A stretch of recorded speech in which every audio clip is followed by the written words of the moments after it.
بسم اللہ الرحمن الرحیم الحمد للہ رب العالمین والصلاة والسلام علی سید الانبیاء والمرسلین حضرت سیدنا خباب بن الارت رضی اللہ تعالی عنہ کے متعلق احادیث پاک پڑھ رہے تھے۔ مختصراً پہلے جو ذکر ہوا اس کو بھی بیان کر دیا جاتا ہے تاکہ آپ کو پچھلی ویڈیو کی طرف نہ جانا پڑے۔ حضرت خباب بن الارت رضی اللہ تعالی عنہ یہ وہ صحابی ہیں جنہوں نے شروع اسلام سے لے کر حضرت سیدنا علی المرتضیٰ رضی اللہ تعالیٰ عنہ کے دور خلافت تک اسلام کے شروع میں معاشی تنگ دستی بھی دیکھی اور پھر اس کے بعد معاشی آسودگی بھی دیکھی۔ تو جس طرح کے پہلے بھی ذکر کیا تھا کہ صحابہ کرام رضوان اللہ تعالی علیہ مجمعین کے دلوں میں دنیا کی محبت نہ ہونے کے برابر تھی، اور دنیا کے اندر مال کا مل جانا ان کو خوف دلاتا تھا کہ کہیں ایسا نہ ہو کہ اللہ رب العزت نے ہمیں اجر کے طور پر دنیا میں مال عطا فرما دیا ہو اور آخرت میں ہمارا کوئی حصہ نہ ہو، یعنی فکر آخرت سے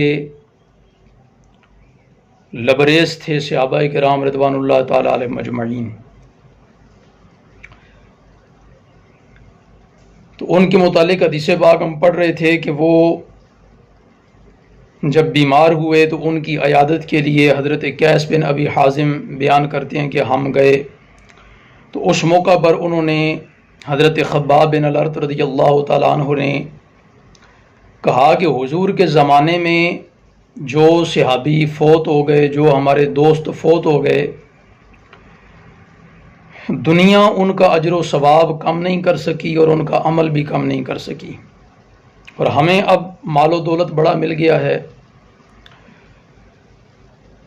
اور جو مال و دولت ملا ہے اس کو ہم نے خرچ بھی پھر مٹی کے اندر ہی کیا ہے، یعنی گھر بنا لیے، زمینیں خرید لیں وغیرہ وغیرہ۔ اور یہ ایک حقیقت ہے کہ ہمارے پاس جب مال آتا ہے، آج اس زمانے کے اندر بھی دیکھ لیں تو ہم لوگ پھر ایک مٹی کا ڈھیر یعنی ایک بلند و بالا عمارت کھڑی کرتے ہیں، کوٹھی کی صورت میں، پلازے کی صورت میں، دکانوں کی صورت میں، یعنی وہ ایک مٹی کا ڈھیر ہی ہوتا ہے جو ہم پھر کھڑا کر لیتے ہیں۔ حالانکہ اس پیسے کو دینی راہوں میں خرچ کر کے دنیا اور آخرت دونوں کے لیے بہترین کمائی بنایا جا سکتا ہے۔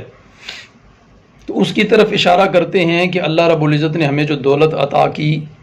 ہم نے مٹی کے سوا اس کو خرچ کرنے کی اور کوئی جگہ نہیں پائی، یعنی پھر آ جا کے اپنے گھر ہی بنائے بہترین اور عمدہ قسم کے۔ تو حضرت حازم بن قیس فرماتے ہیں کہ پھر ایک زمانے میں ہم حضرت خباب بن الارت رضی اللہ تعالیٰ عنہ کی خدمت میں حاضر ہوئے، تو اس وقت وہ اپنے گھر کی دیوار بنوا رہے تھے۔ تو جو گھر کی دیوار تعمیر کر رہے تھے، اب پچھلی جو باتیں تھیں ان سے یہ لگتا تھا کہ دنیاوی مال سے ان کو کوئی شغف نہیں ہے، دنیاوی مال و متاع سے ان کا کوئی تعلق نہیں ہے، لیکن آج دیکھا تو وہ اپنے گھر کی دیوار بنا رہے ہیں، عمارت تعمیر کر رہے ہیں۔ اس پر وہ کہنے لگے کہ مسلمان کو، حضرت خباب کہنے لگے کہ مسلمان کو ہر اس چیز پر ثواب ملتا ہے جسے وہ خرچ کرتا ہے، لیکن اس عمارت میں خرچ کرنے پر ثواب نہیں ملتا۔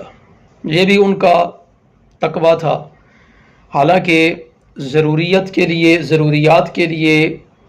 آپ اپنا گھر بنا سکتے ہیں، گھر تعمیر کر سکتے ہیں،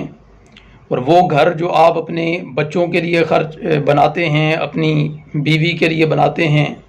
اپنے اہل خانہ کے لیے بناتے ہیں، تو اس پر باقاعدہ حدیث پاک ہے کہ جو اپنے گھر والوں پہ خرچ کرے وہ بھی صدقہ ہے، یعنی اس پر بھی ثواب ملتا ہے۔ تو یہ تقویٰ تھا حضرت خباب بن الارت رضی اللہ تعالیٰ عنہ کا، جس کا اظہار انہوں نے کیا۔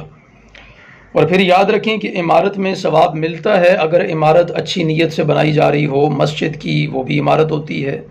کسی مدرسے کی بلڈنگ وہ بھی عمارت ہی ہوتی ہے، تو اس میں نیک نیتی کا ضرور بے ضرور اجر ملتا ہے۔ تو اس ساری بات کو سامنے رکھتے ہوئے ہم لوگ اگر اپنے معاملات یا اب جو دنیاوی معاملات ہیں ان کو سامنے رکھیں اور صحابہ کرام کی خوبصورت سیرتوں میں سے موتی چنیں تو ہمیں یہ بات سمجھ آتی ہے کہ ہمیں اپنا گھر بھی بنانا چاہیے، ضرور بنانا چاہیے، عمدہ بنانا چاہیے، اعلیٰ قسم کا بنانا چاہیے، اس میں تمام تر ضروریات بھی ہوں، اس میں تمام تر سہولیات بھی ہوں، لیکن فضول خرچی نہ ہو۔ اب ایک بندہ ہے، اس کے گھر میں ٹوٹل 4 سے 5 افراد ہیں اور اس کو اللہ رب العزت نے اگر مال و دولت عطا فرما دیا تو وہ 15-20 کمروں پر مشتمل ایک بڑا محل کھڑا کر دیتا ہے، ایک بڑی کوٹھی بنا لیتا ہے، بڑی شاندار عمارت کھڑی کر دیتا ہے۔ اس کا کیا فائدہ؟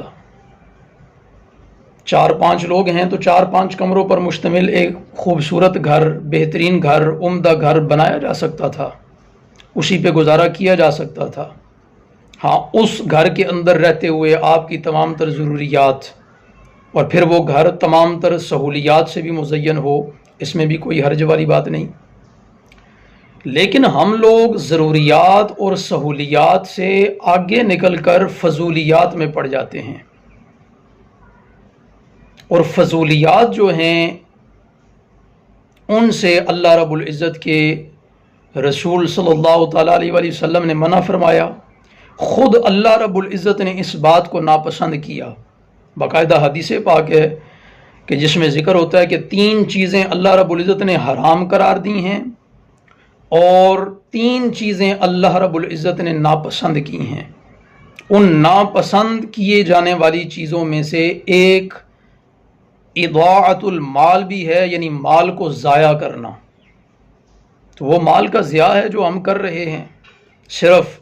لوگوں کو دکھانے کے لیے کہ ہمارے پاس بڑا پیسہ آ گیا ہے اور دیکھو ہم نے بڑی شاندار عمارت کھڑی کر دی ہے۔ ضرورت کی حد تک آپ عمدہ سے عمدہ گھر بنائیں، اعلیٰ سے اعلیٰ گھر بنائیں، بہترین سے بہترین گھر بنائیں، جس کے اندر تمام تر ضروریات بھی ہوں، جس کے اندر تمام تر سہولیات بھی ہوں۔ بالکل ہی پیسہ ہوتے ہوئے بھی غریبوں اور فقیروں والی زندگی بسر کرنا یہ کنجوسی میں آ جاتا ہے، اور کنجوسی پھر عیب ہے۔ کنجوسی کی پھر اسلام کے اندر ممانعت ہے کہ کنجوسی سے بچنا چاہیے، کنجوسی نہیں کرنی چاہیے، لیکن مال کو ضائع بھی نہیں کرنا چاہیے،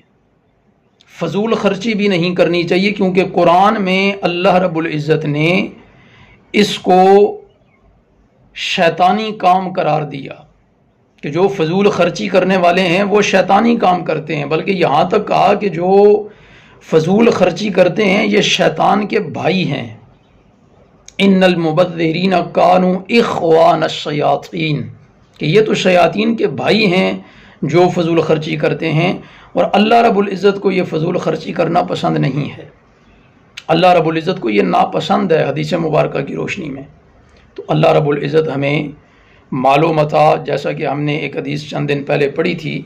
کہ جس میں اللہ کے نبی علیہ الصلوۃ والسلام نے وصیت کی کہ اپنے گھر والوں کو امیر چھوڑ کے مرو،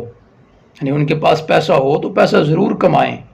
ضرور حلال ذرائع سے آپ زیادہ سے زیادہ پیسہ کمائیں، اس میں کوئی حرج والی بات نہیں ہے، لیکن اس پیسے کو جب خرچ کرنے کی باری آئے تو پھر نبوی اصولوں پر ہی اسے خرچ کریں، اسلامی اصولوں کے مطابق ہی اسے خرچ کریں۔ آپ اچھا گھر بنائیں، اچھی سواری خریدیں، عمدہ گھر بنائیں، پھر گھر ایسا ہو کہ جس کے اندر تمام تر ضروریات بھی ہوں، تمام تر سہولیات بھی ہوں، لیکن اتنا جتنا آپ کے استعمال میں ہے، یعنی جو آپ کی استعمال کی چیزیں ہیں، جو ضرورت کی چیزیں ہیں، یا جو سہولیات ہیں جن کو آپ نے استعمال کرنا ہے اس حد تک۔ یعنی گھر کے 3 کمرے ہیں اور 3 کمروں میں سے صرف 2 کمرے استعمال ہوتے ہیں اور گھر کے لوگ بھی اتنے ہی ہیں، لیکن 10 کمرے بنوا دیے اور 10 کمروں میں اے سی لگوا دیے تو یہ فضول خرچی ہے۔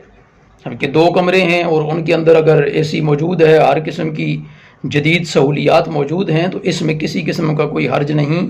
اور اسلام نے اس سے منع بھی نہیں کیا۔ اسلام نے کنجوسی سے منع کیا کہ بہت زیادہ مال و متاع اللہ نے عطا فرما رکھا ہے لیکن خرچ نہیں کر رہے، اور اللہ رب العزت نے مال عطا فرما رکھا ہے اور اس کو بہت زیادہ خرچ کیا جا رہا ہے فضول خرچی کی حد تک، تو اس سے بھی اللہ رب العزت نے منع کیا۔ تو اسلامی اصولوں کے مطابق اللہ رب العزت ہمیں جو عطا فرمائے اس کو پھر استعمال کرنے کی توفیق بھی عطا فرمائے۔ وآخر دعوانا ان الحمد للہ رب العالمین۔